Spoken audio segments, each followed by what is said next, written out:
from Jeremy Tarr, who is the governor's senior policy advisor for climate. So Jeremy, we'll hand it over to you. Thank you so much, Secretary. Good to see you all, Council and members of the public. Thanks for joining. I'm Jeremy Tarr, Senior Advisor for Climate Change Policy in the North Carolina Governor's Office. I also want to recognize Zach Pierce, who is on the line. He joined in July as additional policy advisor in the Governor's Office on climate change. And so many members of the Council have already met him. Folks in the public look forward to you meeting him as well. I'm a stand-in today for Dion Delegati, who was scheduled to give this brief overview of the Energy Solutions Act for North Carolina. She was the governor's lead negotiator over many months, many nights, many long days to help get to a bill that the governor could sign. She's under the weather, doing better, but it's going to be fine, but I'm stepping in for her today. So I'm going to take about 10 minutes just to give kind of a highlight overview of some of the highlights of the bill. It's complicated. It's not as long as it used to be, but the way these things go when you're talking about energy bills, they tend to be pretty dense. So I'll try to stick to the provisions I think maybe most interesting to this group with an eye toward climate change. So just know I'm not doing full justice to every provision of the bill. I'm being somewhat selective given the audience here. I think the big picture with this bill is that it's very significant for many reasons. It puts into statute power sector emission reduction goals, greenhouse gas emission reduction goals that were developed through Executive Order 80 and the Clean Energy Plan. It outlines a path to achieving those goals, and it really helps modernize various energy policies in North Carolina. And almost equally significant, to state the obvious, is this was achieved through bipartisan cooperation. That is not always a given in North Carolina or throughout the country for that matter. It involved a lot of give and take. Want to really credit Dion and the governor and others on staff, as well as folks in the Senate and the House that really were a part of the process and helped get to a bill that everyone could live with. There's a lot of give and take. It's not a perfect bill by any means, but it does move the ball forward in North Carolina in some pretty significant ways. We'll talk a few minutes about process and how this came to be, and then again we'll give you just a highlight of some of the key provisions. Really, the process started back with EO 80 a year ago, 3 years ago tomorrow, when the governor signed the Climate and Energy Executive Order that really chartered a course forward for North Carolina on transitioning our state to clean energy and addressing climate change head-on, mitigation and resilience. That executive order included many directives, as folks here are aware, and one was the development of the Clean Energy Plan, which DEQ, under Secretary Regan and Sushma Macemore and a large, amazing team at DEQ, really helped lead the process for developing that Clean Energy Plan over many months and a year. It involved stakeholders of all different perspectives, was very kind of diligent, and ended up with a comprehensive energy plan that has many dozens of recommendations for moving North Carolina to a clean energy economy. One of those recommendations was the development of what's called NERP, the North Carolina Energy Regulatory Process, to really take a look at what we can do in North Carolina to modernize our energy sector. That was a more than year-long process, again led by DEQ and Sushma and Secretary Regan, to really get stakeholders together and sort through a lot of complicated topics. I think we're all smarter because of it. But at the end of that, it included recommendations on some of the topic areas that ended up being, not by coincidence, in the final bill, House Bill 951.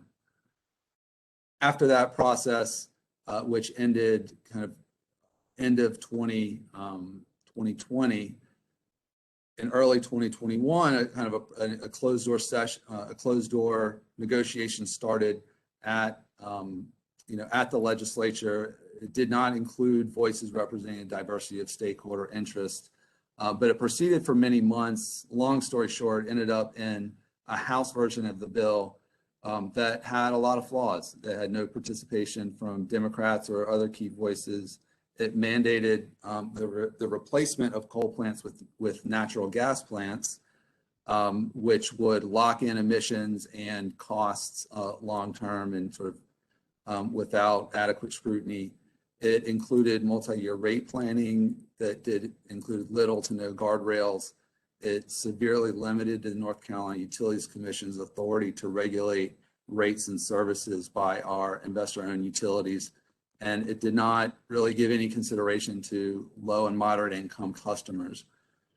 So once the governor's office saw the bill, it was really a non-starter for the governor. It just did not hit any of the things that were important to him. This led to negotiations eventually between the governor's office and Senate leadership that kind of restarted somewhat from the beginning. And over a matter of weeks and months kind of got to a bill that with the provisions I'll outline in a second, that was able to pass both chambers and the governor could sign, and that happened a few weeks ago in mid-October. So, again, not a perfect bill. There are a lot of things that the Governor Dion really pushed hard to get, and we're unable to get where we wanted to on it, but got as much as we could. And, there's give and take on the Republican side as well. I'll also say some of the key themes that shortcomings are things that we have in mind when it comes to budget negotiations and other opportunities we have to address those, some of the gaps that we see in the bill.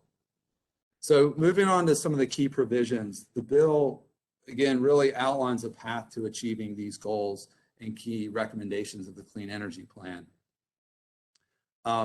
And here are kind of three takeaways from the bill. One, it requires the Utilities Commission to take all reasonable steps to provide 70% reduction in carbon emissions in the power sector by 2030 and to achieve carbon neutrality by 2050. There are, just over a dozen or so states in the nation that have climate reductions in statute, none others in the Southeast. And so this is really quite an achievement. Second, it includes programs that are intended to provide and ensure any energy affordability and price stability for North Carolina residents and businesses by modernizing our regulatory processes and planning process and having guardrails. Because as we move to a clean energy economy, we have to do so in a way that maintains reliability and affordability. And the third one I'd say is that it accelerates retirement of subcritical coal plants and accelerates energy innovation and development and deployment.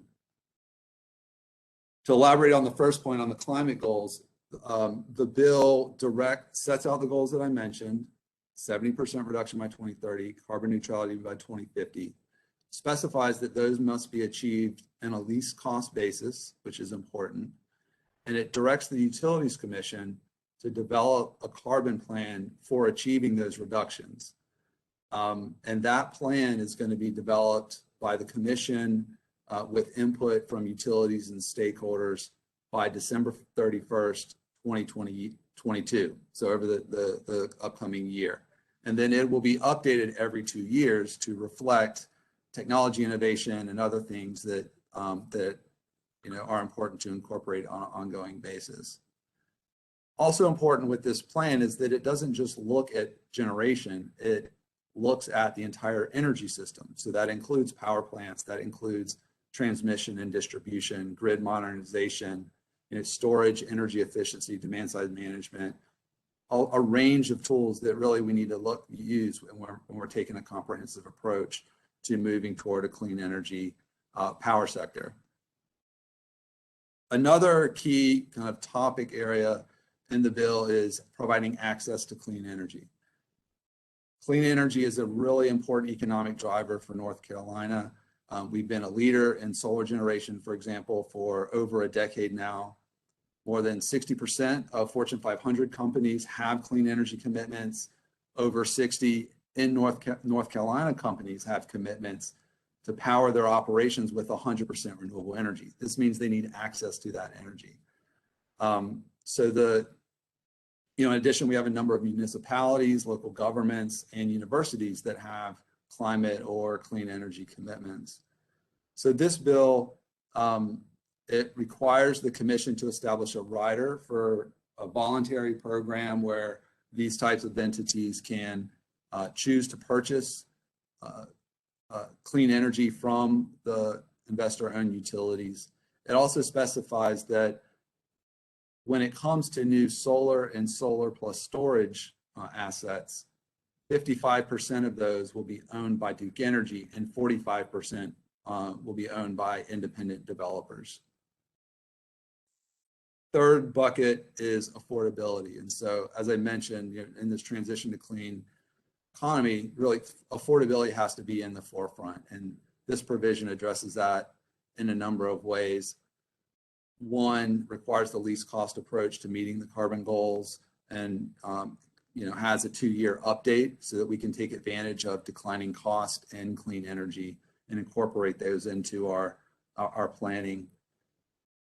As we retire coal plants, it requires that 50% of the outstanding debt on those coal plants be securitized. And what that means is it is a way for the utility to refinance the remaining debt in a way that reduces the cost of paying off that debt, and then those benefits can flow to ratepayers.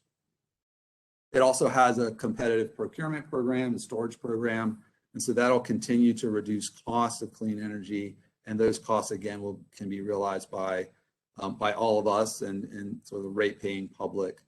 For guardrails on this multi-year rate plan, which is part of the energy monetization piece, and there's an on-tariff financing program, and what that does is a way to increase access to residential energy efficiency upgrades. And so as one upgrades your house or upgrades to where you're renting, then that lowers bills because you're using less energy each month. So again, real attention and affordability, especially for low and moderate income households, was a key part of the negotiations. There's more to do there, but it was something that is a key sort of concept and theme throughout the bill. And then finally, I'll mention the multi-year rate planning. This is part of modernizing the regulatory framework for the utility to help align the utility's profit interests and customer needs and societal interests. And so it does this through a couple of ways. You have the multi-year rate planning aspect, which allows for kind of longer term rate planning instead of year by year. But that's packaged with residential decoupling and performance incentive mechanisms. And those three kind of legs of the stool were core recommendations of the NERP process, the energy regulatory process that I mentioned that DEQ led and flowed out of Executive Order 80 and the Clean Energy Plan. So I'll stop there, Secretary. That's one can go on in explaining this, but hopefully that provides a decent overview of kind of what the bill does, how we got from there to here. I think really is a process for us all to keep in mind as we go through planning processes and really try to find ways to transform the power sector and other parts of our economy in order to meet the climate challenge that we're all working toward. Thank you so much, Jeremy, for that overview. I'll ask the council members if there are any questions. Please let us know.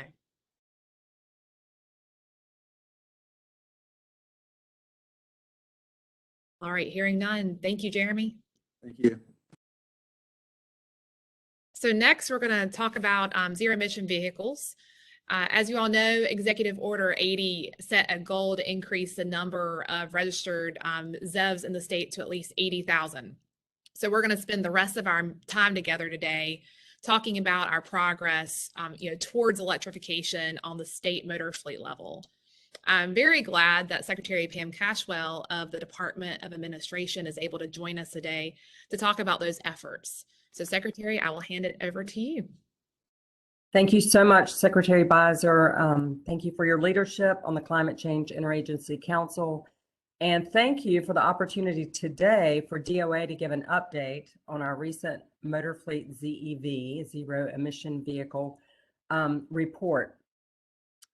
Deputy Secretary for Operations here at DOA, Haley Pfeiffer Haynes, is actually going to do the deep dive on the report, but I'm grateful to have the opportunity to sort of set the stage for Haley and talk a little bit about what we're doing here at DOA regarding our state motor fleet. But first of all, just a little bit of background. You all may not know that we purchase and maintain about 7,500 vehicles for state agency use. And combined, those vehicles typically log between 5 and 6 million miles a month. So as you can imagine, that requires a lot of gas and a lot of maintenance costs.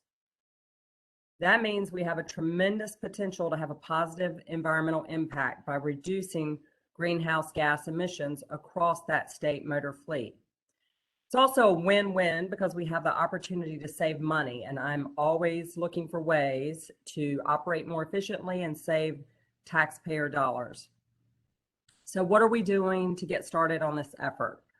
First, in consultation with the National Renewable Energy Laboratory, we conducted a study of telematics data, and that has enabled us to understand the types of trips that motor fleet vehicles are making. With that data in hand, experts have been able to make informed, smart recommendations on which of our motor fleet vehicles are good candidates to be replaced with electric or hybrid models. Agencies who are in the meeting know that we've shared that information with them to help the agencies make informed decisions when they're replacing the vehicles in their own fleet. And you'll hear more about this study and that process from Deputy Secretary Pfeiffer Haynes. Second, this fiscal year, our Motor Fleet Management Division has ordered 540 hybrid vehicles and 8 electric vans. That means that over 70% of the new vehicles we've ordered in 2021 are hybrid. It's moving us in the right direction, and we intend to continue to increase those numbers. Third, through a new state term contract for vehicles, we have added multiple types of vehicles from different manufacturers, making more hybrid and electric vehicles available to agencies, universities, and community colleges. This really is a big change because in the past, the state term contract would have been, for example, with one dealership, with one manufacturer. So we would have bought all Fords, for example. And this year, we have the opportunity to purchase from a number of different manufacturers. And I think that Deputy Pfeiffer Haynes is going to also talk about that a little bit. So we obviously still have a ton of work to do, and there are a lot of issues that we've got to address along the way, like developing a supporting charging infrastructure. And as you know, Secretary Beiser, we've been working across agencies to try to coordinate those efforts, really do better communication. Having the State Construction Office and Facilities Management under our umbrella here at DOA allows us to incorporate EV chargers in new state construction projects, as well as in new lease agreements and renewals where feasible. And that's something that we are really starting to look at carefully and try to be certainly more intentional about doing that. And I know that other agencies are also working to increase charging infrastructure at their facilities and in many different ways. And again, I'm really excited about the increased communication and collaboration in those areas. But the bottom line is that we're keen to leverage the developments in new technology that's coming to the vehicle market that will increase our zero emission vehicle fleet. We are here to serve our state agency partners, and I really want all of you from different agencies who are in this meeting to know that we're here to serve you, and we really would appreciate your feedback about what we can do better, how we can better serve you, what your needs are with respect to kinds of vehicles. And I know we've already been gathering that information and working with a number of agencies to identify and provide for specific needs. Now, there are some other ways that DOA is working to positively impact the environment through our state construction office and facilities management. Whole nother list of bullets that I could go through regarding sustainability and just increasing energy efficiency in our buildings. But today I'm going to stick with ZEV, and I'm going to actually turn it over right now to Deputy Secretary Haley Pfeiffer Haynes and allow her to provide the deep dive on this, the ZEV plan. But I would be remiss if I did not thank our agency staff who worked so hard to develop that report. I won't name them all, but really, I appreciate my team so much. And Jeremy and Zach, I appreciate your input as well on helping us get that report finalized. So Secretary Beiser, unless you have something else or anybody has questions for me, then I'll just turn it over to Haley.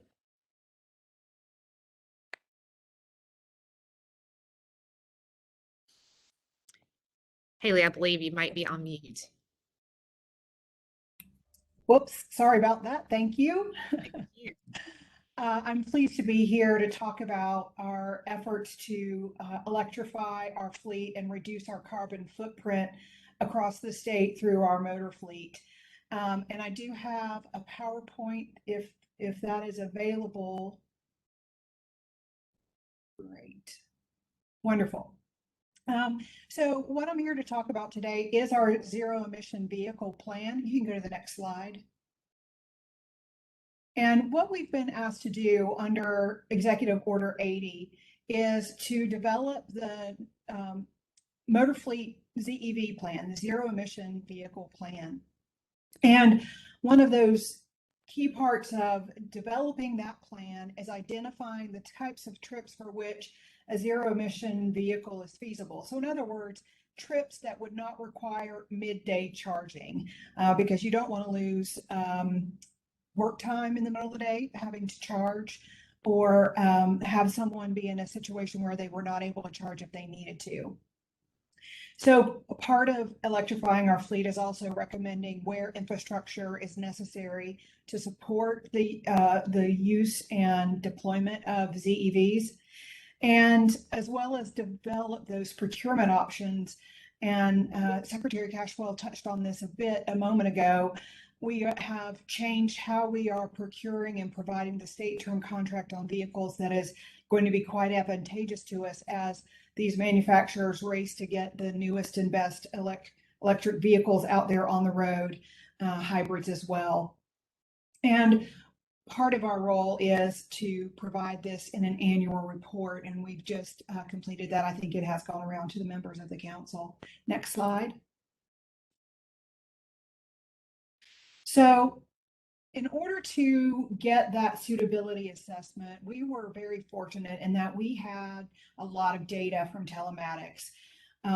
You know, the installation of the telematic devices on all of our vehicles turned out to be extremely useful. I know other states have wanted to do this kind of suitability study or assessment, and they haven't been able to because they just don't have the telematic devices deployed across their fleet the way North Carolina does. So we're very lucky. And so we partnered with the National Renewable Energy Laboratory, and they contracted with Sawatch Laboratories to analyze our data and look to see what really would be feasible and practical. They looked at data from February of 2018 through January of 2020. So it was before the pandemic started. That represented over 64 million miles traveled and over close to 3 million trips made by fleet vehicles. As a result of that analysis, over 3,000 vehicles were identified as being possibly suitable for ZEV replacement when it comes time for them to be replaced in their normal course and lifespan. They used a scoring analysis that rated how likely it was that a vehicle, as it was being driven at that point, would be suited to be replaced with an electric vehicle. And what we did is we took that information and combined it with our regular notification to state agencies about what needed to be replaced due to age or due to mileage, and identified which of those vehicles that are in the normal course about to be replaced and which of those were identified by this study as being suitable for being replaced with the ZEV. So there might be others out there that an agency can identify as being suitable, but we're trying to help agencies recognize when there is that kind of opportunity. Part of what was also looked at was the parking locations of these vehicles, and that is extremely useful in determining where we need to deploy charging infrastructure. Next slide. So you'll see here on this slide, this is our fleet mix. You'll see that we are predominated by cars, sedans. And so that's well over 50% of our of the vehicles that we have. And you'll see in the table to the right there that there are some slightly different numbers. And you'll see that when you look at EV candidates in the last column, you see more in that column. And the reason for that is if some of the vehicles that are now being driven as pickup trucks could be converted to an SUV or to a minivan, then there would be the opportunity for it to be more easily converted to an electric vehicle.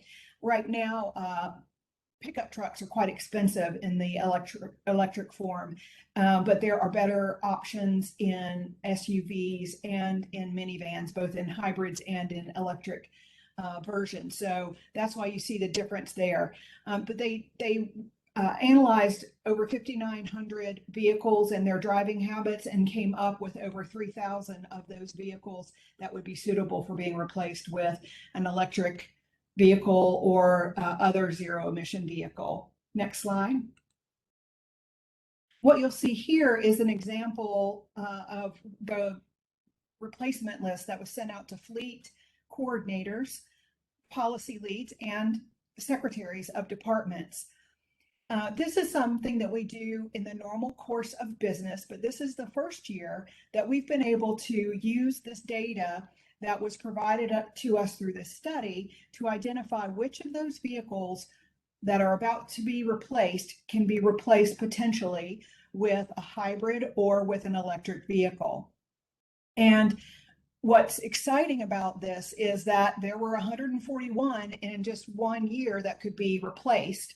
And this really impacts what kind of carbon footprint we have with each of these vehicles turning into something that's far more fuel efficient. And we're continuing to work with our state parking department, our state construction offices on ZEV charging structure, trying to figure out where it makes sense so that we can locate more of these electric vehicles in the fleet. Next slide. Here you'll see a heat map. This was provided to us by Sawatch in their study, and it shows where you would have need for charging infrastructure if the vehicles that were identified as being ready to be replaced were all replaced with EVs or ZEVs. So you can see it's quite widespread. It's all over North Carolina where these vehicles are located. We took that data, and if you'll go to the next slide, and made our own heat map that's a little bit more distinguishable. You'll see those darker circles there indicate a higher concentration potentially of electric vehicles. And all the lighter, smaller dots represent where maybe one vehicle would be. There's an opportunity here. If you'll notice, there are clustering around certain locations. So whereas right now we may be having our vehicles parked at various nearby locations, there could be the opportunity for us to pool the parking and the charging infrastructure in these areas, especially outside of the urban areas, because you're going to see in a minute, we do have a lot of ready-made charging infrastructure that's been put in by the private industry that's trying to satisfy these needs. But there is quite a bit of clustering when you look at where a lot of these vehicles are potentially located. Next slide. And here you'll see where we are with sedans. As in the earlier slide, you saw that more than 50% of our fleet is sedans. Where we're coming from is ICE vehicles, or internal combustion engine vehicles. And you can see those get 27 miles per gallon. But by moving to a Toyota Camry hybrid, which does not require any charging infrastructure, we can double the miles per gallon that we get, which is a big improvement. And then if we're able to go further to the electric vehicles, then we're looking at the equivalent of 120 miles per gallon for these electric vehicles. And that's really going to improve, and our selection is going to improve. I don't know how closely you might follow it, but there's lots of news coming out about all kinds of new electric vehicles that are being offered by various manufacturers. And vehicle manufacturers are starting to recognize that they need to provide economical electric vehicles so that these vehicles can be bought by people who are looking at vehicles at all price points.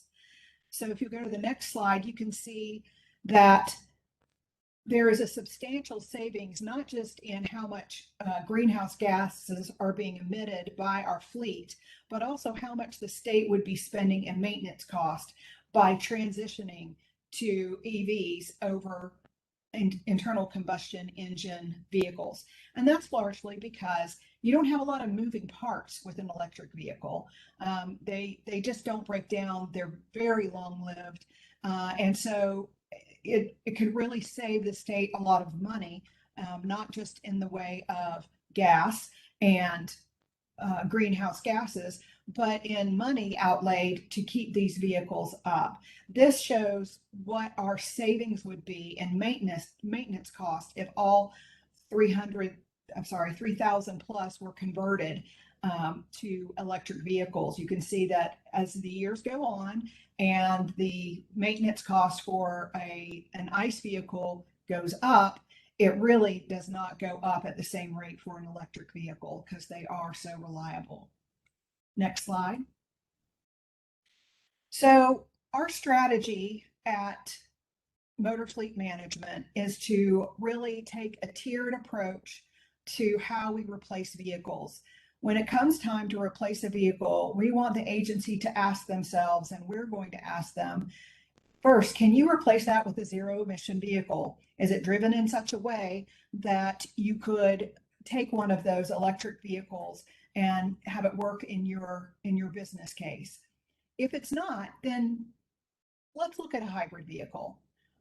Hybrid vehicles, as you see, really save a lot in terms of greenhouse gases, and they're widely available, and in lots, there's at least 4 different kinds of hybrids that we currently regularly purchase at Motor Fleet Management. By 4, I mean 4 different classes of vehicles: sedans, minivans, trucks, and there's a 4th one that I'm just not thinking of. And then if there's not a hybrid for what it is that you're needing for your business use, let's look at whether or not the ICE vehicle that you're going to purchase is right-sized. In other words, if it was a truck, can you take an SUV? Something that has better gas mileage. Because all of these incremental changes add up. It shrinks the carbon footprint of our fleet. Finally, if you've got to stay in the same size vehicle, can you use a 2-wheel drive vehicle because it gets better gas mileage than the all-wheel drive vehicle, which gets a better gas mileage than a 4-wheel drive ICE vehicle. So by going through this tiered or levels of looking at what would be an appropriate vehicle, we can really increase the number of fuel efficient vehicles, especially while we continue to build out our charging infrastructure in the state. Next slide. So in terms of where we are right now, Motor Fleet has 41 EVs in its fleet, and we've ordered 540 hybrids in this year. As I said before, we have hybrid vehicles in 4 different size classes, and over 70% of our purchases have been of hybrid vehicles. I will tell you that I just authorized the purchase of 8 electric cargo vans for our mail service center. So we are walking the walk as well as talking the talk, because we can use those in our Wake County routes. Those are vehicles that don't travel too far each day to be able to be, they don't have to be refueled or recharged during the day. And so where we had been using ICE vehicles to deliver the mail all around Wake County, we're going to start using electric cargo vehicles, and we are excited about that. So as I said earlier, the gas mileage or the carbon footprint when you replace a regular car with a hybrid is you're having that carbon footprint. We really want to push it farther. If you go to the next slide, you can see, back in 2014, we had about six or 7 electric vehicles, and now we're up to 41. We've grown our ZEV fleet by over 400% in the past 2 fiscal years. This year, we're hoping to add quite a few more, as well as all of those hybrids that we have. So when you combine hybrids and the electrics that we are adding to our fleet, we're looking at getting on up towards 600 vehicles that are far more fuel efficient. Next slide. So one of the things that is always of concern for folks who are transitioning to electric vehicles is, how do I fuel that vehicle? And what we want to make sure everybody knows and understands is, when someone gets an electric vehicle, we do have a commercial charging option that is related to our current WEX, the regular billing way, our gas card that you get with a gas powered vehicle. It has the charge point vendor associated with that same card. You get a charge point card, and there are charge point stations all across North Carolina, over 720. So it's basically in every corner of the state. You can charge with the charge point card. You don't have to just wait to get to a designated state space. And all that billing goes through just like it would with a regular, like you were filling up your car with gas. That bill flows through to the agency in the same way. If you go to the next slide, you can see where these charge point charging stations are, and you can see they're all the way out there on the Outer Banks. We've got some in the Northeast. They're obviously heavily concentrated around our major metropolitan areas, but they are literally all over the state. Next slide. We have installed charging at Motor Fleet. So, we're able to charge our own vehicles. They have a electric vehicle that is kept at Motor Fleet. We charge up the ones that we're going to be deploying out to agencies. The vehicle there that you see that's kind of gray, I think it's kind of cute. It's not there anymore because it's been deployed out to an agency, and so we're excited about getting more of these vehicles out to the agencies. Next slide. So in terms of our state term contracts, this is really worth noting. Previously, when we did state term contracts, there would be one manufacturer and one dealer who would win the whole shebang. But we've really changed that on its head, and it's resulted in much better pricing and much wider selection for anyone who is buying a vehicle for the state of North Carolina. We've had these manufacturers and dealers bid their portfolio. So that means that they bid every vehicle they have in their portfolio. And as a result, we have state term contracts with all of the manufacturers you see here. And you can, agency has the opportunity to say, I want this vehicle from this manufacturer, rather than always having to go with a Ford or always having to go with a Chevy or always having to go with a Dodge, something like that. We have all of these on state contract that can be purchased. And that really has caused the dealers to be far more competitive, the manufacturers to be far more competitive with each other. It also means that as they come out with new models, especially new hybrid and electric models, those are going to be available to us. And that's going to be, it's going to save a lot of time, and we're not going to have to do a lot of extra work to take advantage of, oh, this manufacturer now has a really great truck. Let's try and get an electric truck. Those things are all going to be available to us. If you'll go to the next slide, you can see that we do have a state term contract for EV charging. We have 3 vendors on that contract, and you can see the list there of all the things that it covers. So it covers everything from the stations themselves, whether it's a level 2 or a DC fast charge. And if level 2 means it's kind of fast, DC fast charge means it's really fast. Those tend to be more expensive. But it includes all those other things there that you need when you are installing charging on in your location. Next slide. So in terms of our next steps, we want to work to identify funding opportunities for charging infrastructure, because we know in order to get these electric vehicles out into the fleet and replacing these ICE vehicles and move beyond just hybrids. While hybrids are great, where we really want to go is electric vehicles, because that's where we really get the savings in greenhouse gases. We've got to identify funding opportunities for charging infrastructure and prioritize that infrastructure being put in the right place so that the EV fleet can be deployed. The other thing that we are looking at, we have state construction here at DOA, is incorporating EV chargers into all new state construction projects, because the future for vehicles is electric. All the manufacturers are moving in that direction. And so we need to make sure that our state facilities are moving in that direction and have adequate charging infrastructure to support the fleet. The other thing that we're doing that can really be a very kind of a quicker way of getting some charging infrastructure installed is by putting the requirement for charging infrastructure into lease agreements. Whether they're new or whether they're being renewed. And we're finding that landlords are agreeable to that, because they understand that they're going to have to do that, whether it's for us or for someone in the private sector who would be renting from them. And finally, we want to make sure that we are developing and leveraging educational materials for drivers so that we can raise their comfort levels and reduce their apprehension about range anxiety and that sort of thing about transitioning to EVs, because we understand that that's real, and we want to, we want to meet people where they are and provide them with a good driving experience. So if you go to my final slide, you'll see I have contact information there, and I'm can answer any questions you might have. Thank you. Well, Haley, thank you to both you and Secretary Cashwell's fantastic leadership in this arena. I'm going to ask a few other folks to join Haley for a discussion about fleet electrification.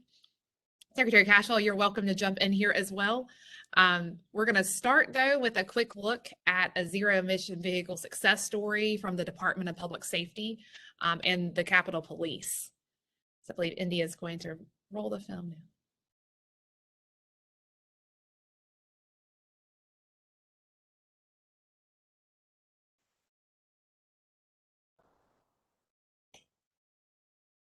There was a huge movement across the country in law enforcement in general to move towards either a hybrid or a total electric vehicle, especially in larger metropolitan areas, governmental complexes, where the need for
Great. Let's see.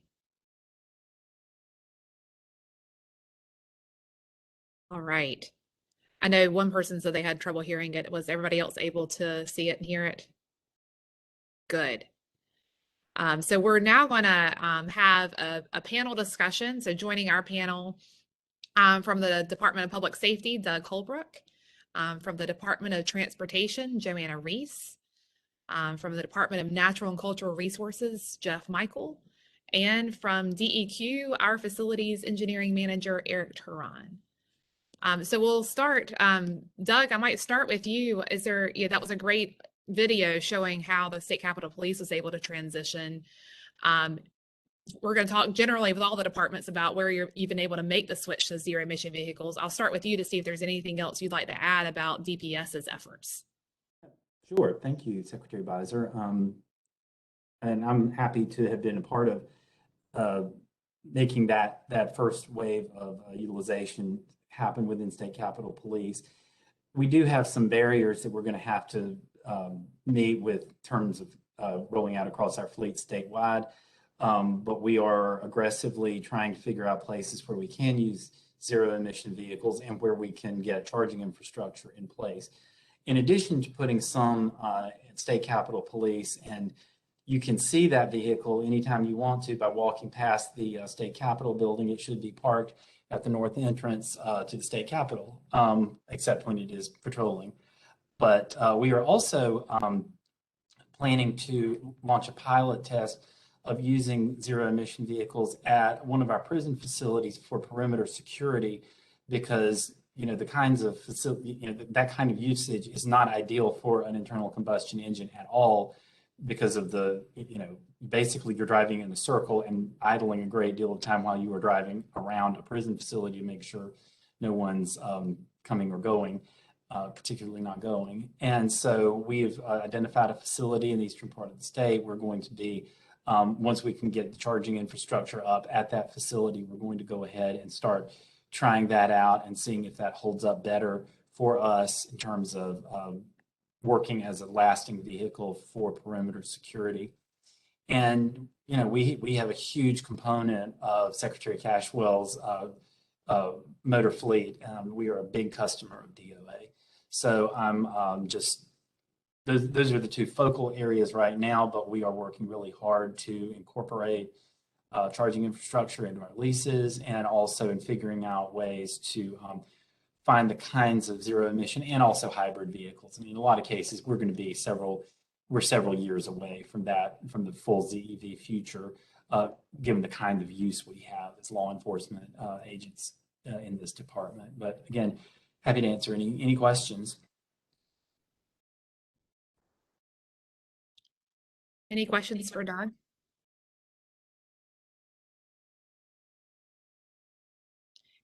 I'll make this a panel discussion. So as folks have questions or comments, please feel free to speak up. So we'll maybe look at DOT next. Joanna, are there issues that DOT has had in making or any challenges or barriers you found in making the switch to zero emission vehicles?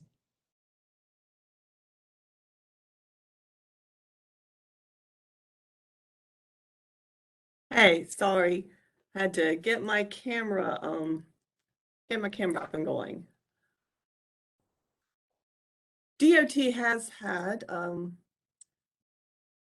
a couple of challenges. It is something the department is working on. We've got some of our great technical staff that have been doing some planning on that.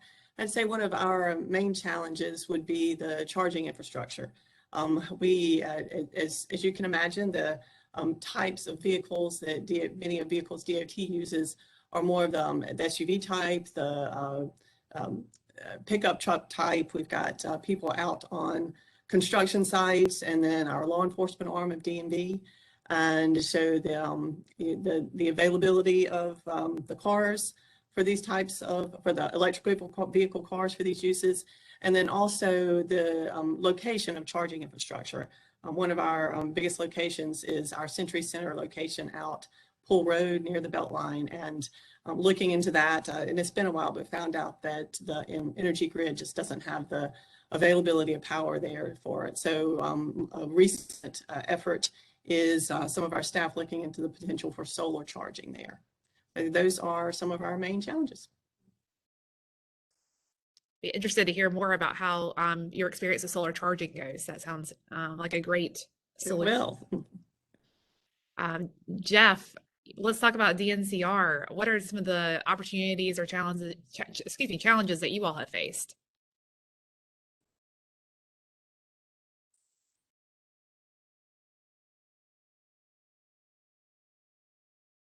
Secretary, we're not seeing Jeff in the participant list. Perhaps Aaron could weigh in for DNCR?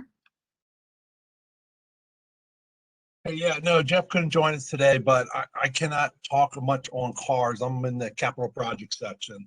But we do try to, anytime we do larger facilities, such larger to us for visitor centers at state parks or historic sites, we do try to incorporate charging stations. Great, thank you, Aaron. Eric, we'll turn to you. You know, at DEQ, we've tried to think outside the box on ZEV adoption. So Eric, I'd love for you to talk a little bit about how we've addressed charging infrastructure issues and the vehicle pilot that we're working on. Sure, thank you. So we're doing a lot.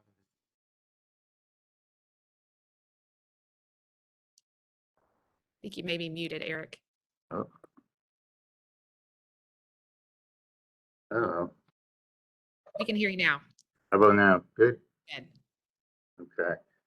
So we're working on a lot of the same issues that are, we're looking at all our early leases that are 12 to 18 months out. We're planning to stay on a location, negotiate with the landlords. We're seeing the same thing. Landlords are very willing and eager to participate, especially we're a year out. We have a little bit of negotiating power. Something else we're recently looking into, we're working with state property on this as well. We talk about lease renewals and RFPs, but lease amendments. We have several long-term leases. We're pretty early. We're in a 10-year lease, which we're only in year 2 of, 2 5-year renewals. So we're looking at the feasibility of doing a lease amendment. We've talked to some landlords if they're willing to do that amendment. That's really the only legal way we can, do that, because we're not allowed to make improvements to a landlord site, but they could amend the lease with a slight increase in rental, including the electrical to install the EV chargers. So we'll hopefully have some more information on that in the next couple of weeks as we work to the state property with that. We've applied and received grants from the state energy office to install up to 6 EV chargers at our Division of Marine Fisheries campus in Morehead City. That project's currently under review at state construction. That installed to be completed by first quarter of 2022. And then lastly, we've been utilizing our RR project charger installation. So for example, we're replacing our generator at our Ready Creek Lab campus in Raleigh. Eric, I'm sorry to interrupt you. It's coming through very faint. I don't know if it's an issue with your microphone, but I want to make sure folks can hear what you're saying. Yeah, I'll get closer to the closer. That's great. Yep. Thank you. How about I turn my video off so I can get real close on everything's face? Because I am having problems. So let's try it. All right. Is that better? That is much better. Thank you. All right. So lastly, we're utilizing our project chargers installation. It was better and now it's not. I'm sorry, Eric.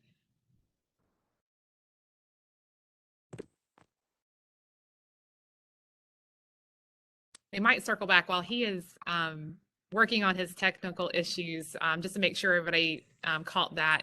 What Eric's doing is, as we have lease renewals come up, he is working with a landlord to ask them to make the improvement to install chargers at our various regional office locations. And I'm hoping he'll be able to rejoin us to talk about the pilot program we've started at the Reedy Creek lab in Raleigh to enable more folks to have access to EVs through a reservation system. So we will hopefully, Eric, are you back with us? Hello? Yeah, there you are. All right. I'm not going to move or anything. So lastly, we're utilizing our projects to include EV chargers and installations in the or combining them with like projects. So for example, we're replacing our generator at the Ready Creek Lab campus in Raleigh. Since it was an electrical project, we added into the scope installation of 6 EV chargers. They'll be tied into our backup generator. So now we'll be able to charge our EVs during an extended power loss. And we've also designed our upcoming EV charger installation in Morehead City to be tied into our emergency generator as well. So if you're installing EV chargers and you have a generator on site, backup power, it's something you definitely want to have your design engineer look at the feasibility of tying your chargers into the generator. It's not always possible without some major upgrades or upsizing. We got pretty lucky on our last two and were able to do it with very little cost. So that's a different path we're taking to get our EV infrastructure built and online to prepare for when the automotive manufacturers start releasing more models that will fit into our needs. Something else we're rolling out that we're really excited about in the coming months, rolling out a EV pooled pilot program. It's going to be based out of our Ready Creek Lab campus in Raleigh. The plans call for 6 to 10 electric vehicles, and how it's going to work is vehicles are not assigned to any one person or division like they currently are. Vehicles will be available by a reservation system via a SharePoint site that's currently being built. Staff can book. He needs to try and find someone to cauterize it back in Goldsboro. So.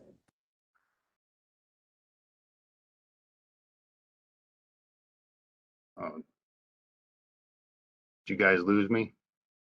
You're still here. Okay.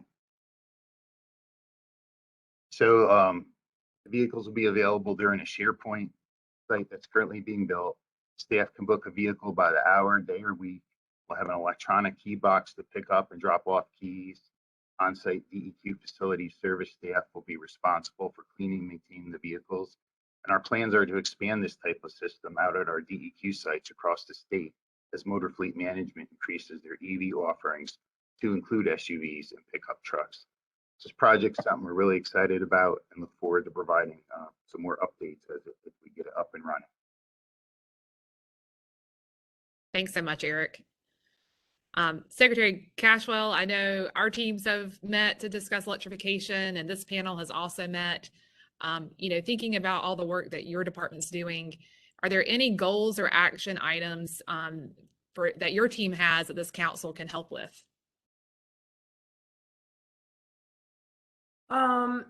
So specific goals, I don't have any numbers to tie to that right this minute. For me, and I've talked a lot about this with other agencies, for me, just really improving the coordination and communication across agencies is a big goal for me. Because, in state government, we can all tend to be out there running in different directions, all with the same goal in mind.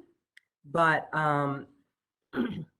you can be pulling in the same direction, actually, but not pulling at the same time and just not move as fast. And so I feel like if we can do better, just coordination with each other, communication with each other about what's happening so that we are all pulling in the same direction at the same time, we can really improve greatly on our progress in this area. So I think that's just my main goal that everybody can help with, is just share information, let us know where we can help, where agencies are doing innovative things that you feel like the DOA should know about and that we're not doing. By all means, talk to either Deputy Secretary Pfeiffer Haynes or Robert Riddle, who's over Motor Fleet Management, is awesome and is very energetic about this project. So that's all. Thank you so much, Secretary. And again, we appreciate all the leadership that you and your team are taking on this to help guide us in the right direction. And I think good communication is certainly something that we can all commit to. I'll open it up to the broader council. Are there questions or thoughts that have occurred to you and I'll just mention we're going to skip our break here as we got started a few minutes late in the interest of time. But if anybody has other ideas or things that you'd like to share with this council, now is your time.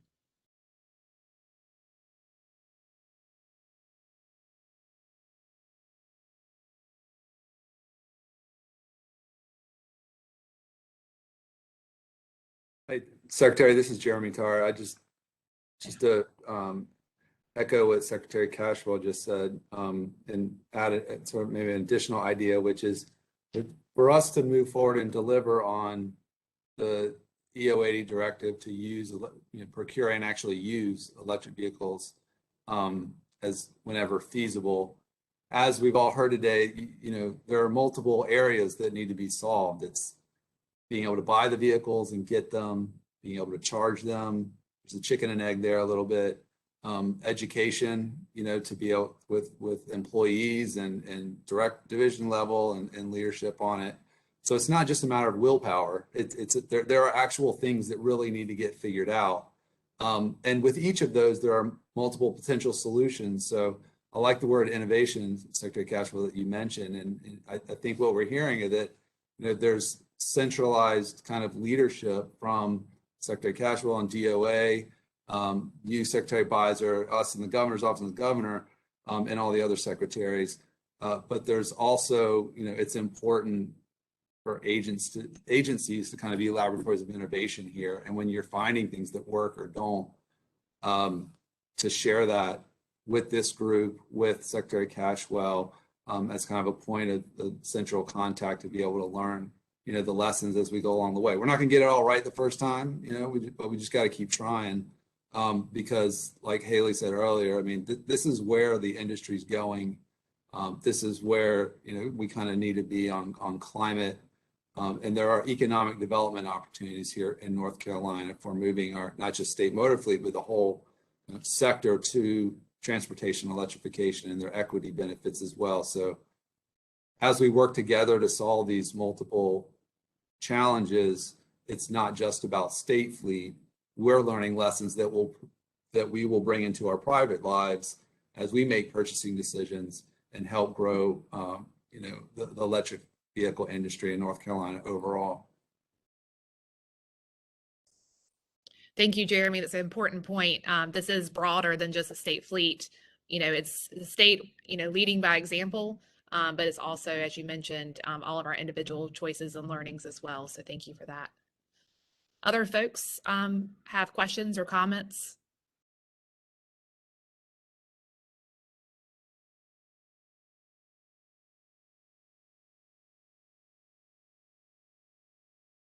All right. Well, this was a great discussion today. I'm excited about all the work the state has in process for helping transition us to a zero emission vehicle heavy future and a clean energy future. So thank you all for the work that you're doing individually in your agencies and collectively as a state to help move us in that direction.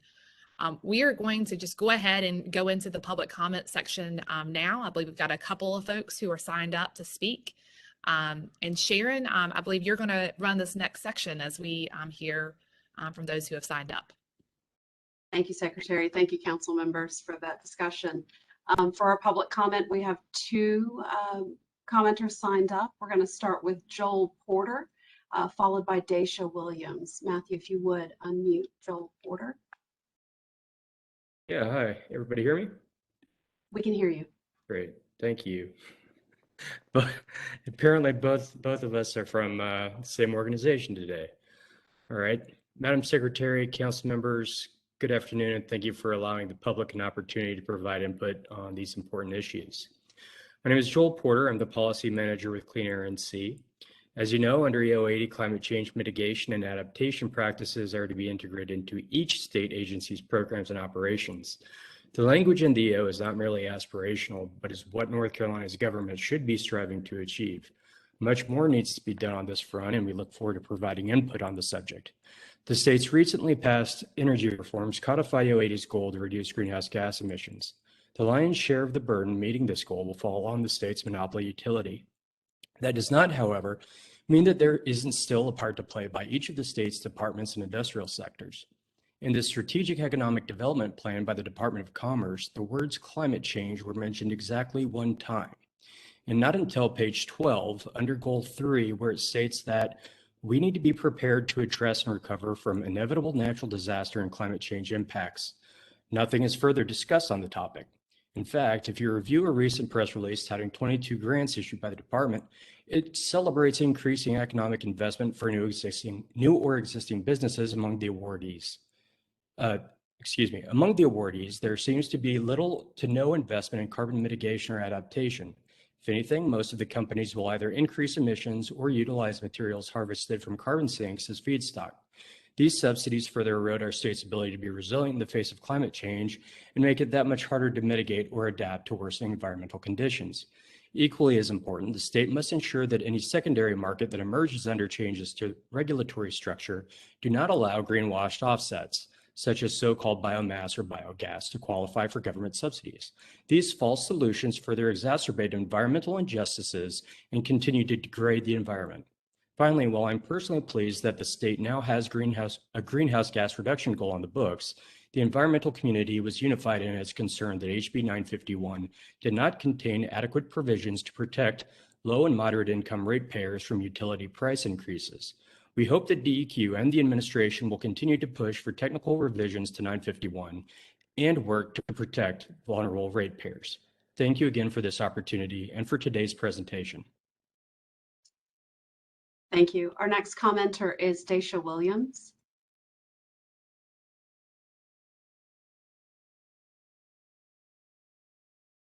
Daisha, you should be able to unmute. There you go. Oh, sorry. My name is Deja Williams. I'm the Environmental Justice Manager, also from Clean Air NC. Glad to have some representation today.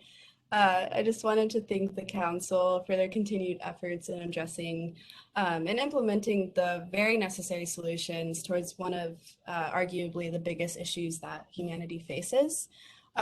With that being said, at Clean Air NC, we do recognize and believe that solutions towards climate change and renewable energy in North Carolina are not only urgent, but imperative.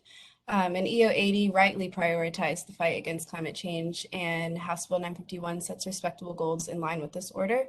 However, a logical next step is to better understand and address the impacts of climate change on those who are hit hardest by it in our state. Because given the reality that the detrimental effects of climate change have and continue to have on disproportionately low income and communities of color, this bill, like the last, falls short on delivering the kind of equitable climate solutions that our state needs. The provision in HB 951, which is touched upon briefly, that attempts to address alleviating energy burden through establishing a utility on-tariff finance program, is simply not enough. These programs are often not available to low-income homeowners who lack the resources to make energy-efficient investments, as well as for renters, which low-income communities often find themselves in that category. And our communities would better benefit from perhaps resource assistance, not a loan or finance program that will deepen their debt. Our communities also deserve to give public input on programs designed for them. So as the administration continues to make revisions to this bill, we strongly suggest a clear and transparent process of public participation. Any decision-making regarding programs that would affect energy bills, public health, or things such as energy efficiency should include representative voices of North Carolina's environmental justice communities who are most impacted by these issues and sit on the front line of these issues. Jeremy Tarr mentioned briefly that there's more to do on protections for low-income ratepayers, and this shows the need for NC Utilities Commission, Duke Energy, the government, and the government too, and all stakeholders to focus on ensuring the concerns of those ratepayers are addressed. It also highlights the need for our state agencies to work internally within their own institutions to address climate justice and ensure that we are making decisions that benefit all North Carolinians. Energy and climate solutions are not successful if we only bring some communities along and continue to sacrifice others. And we look forward to working in partnership towards addressing this. Thank you for the opportunity. Thank you, Secretary. That concludes our public engagement section. Unless you have something further, we can close the meeting. Just appreciate everybody's participation today, and we'll look forward to working with you. Y'all have a great evening.